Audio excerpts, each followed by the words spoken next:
नमस्कार, capital TV Uttar Pradesh देख रहे हैं आप। आपके साथ मैं हूं बबीता। यूपी में पहले चरण की वोटिंग गुरुवार को समाप्त हो चुकी है और अब सबकी निगाहें सोमवार 14 फरवरी को होने वाले वोटिंग पर टिक गई है।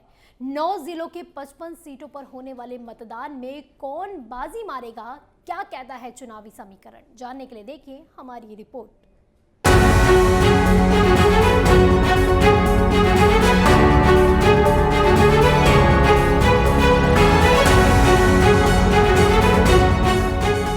14 फरवरी को यूपी में दूसरे चरण की वोटिंग होनी है, जिसमें 9 जिलों की 55 सीटों पर मतदान होगा। पहले चरण के बाद अब सबकी निगाहें दूसरे चरण पर टिक गई हैं, जिसको लेकर राजनीतिक दल भी अपनी एड़ी चोटी का जोर लगा रहे हैं ताकि ज्यादा से ज्यादा सीटों पर जीत हासिल की जा सके। आपको बता दें कि दूसरे चरण की इन 55 सीटों पर सबसे ज्यादा मुस्लिम मतदाता निर्णायक भूमिका निभा रहे हैं। ऐसे में ये जंग बीजेपी बनाम समाजवादी पार्टी होता हुआ नजर आ रहा है, क्योंकि बीजेपी को अपनी पिछली जीत को दोहराने के लिए मुस्लिम मतदाताओं को इस तरह से देखना होगा ताकि उसका फायदा समाजवादी पार्टी और राष्ट्रीय लोक दल के गठबंधन को ना मिल सके।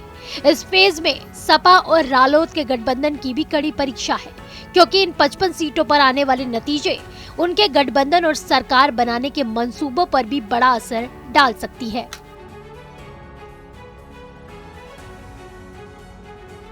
दूसरे फेज में मुस्लिम मतदाताओं की निर्णायक भूमिका है, जिसमें सबसे खास मुरादाबाद है, क्योंकि यहाँ 50.8%, रामपुर में 50.6%, सहारनपुर में 41.95% और बिजनौर में 43.4% मुस्लिम मतदाता है। अमरोहा की बात की जाए तो अमरोहा में 40.4%, संभल में 32.9% और बरेली में 34.54% मुस्लिम मतदाता भी बड़ा उलटफेर करने का मादा रखते हैं। माना यह जा रहा है कि बीजेपी के दूसरे फेज की वोटिंग में रणनीति मुस्लिम मतदाताओं को तितर बितर करने की रहने वाली है, जिससे कि वो एकजुट होकर किसी पार्टी के पक्ष में मतदान न कर सके। बीजेपी अगर ऐसा करने में कामयाब रहती है तो वो न सिर्फ साल 2017 की अपनी जीत को दोहराने में कामयाब होगी, बल्कि समाजवादी और आरएलडी के गठबंधन को भी खासा नुकसान पहुंचा पाएगी।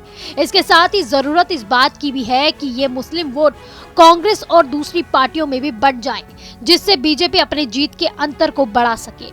लेकिन अगर ऐसा नहीं होता है तो इन 9 जिलों की करीब 30 सीटें ऐसी हैं जिन पर सीधे सीधे बीजेपी को नुकसान हो सकता है।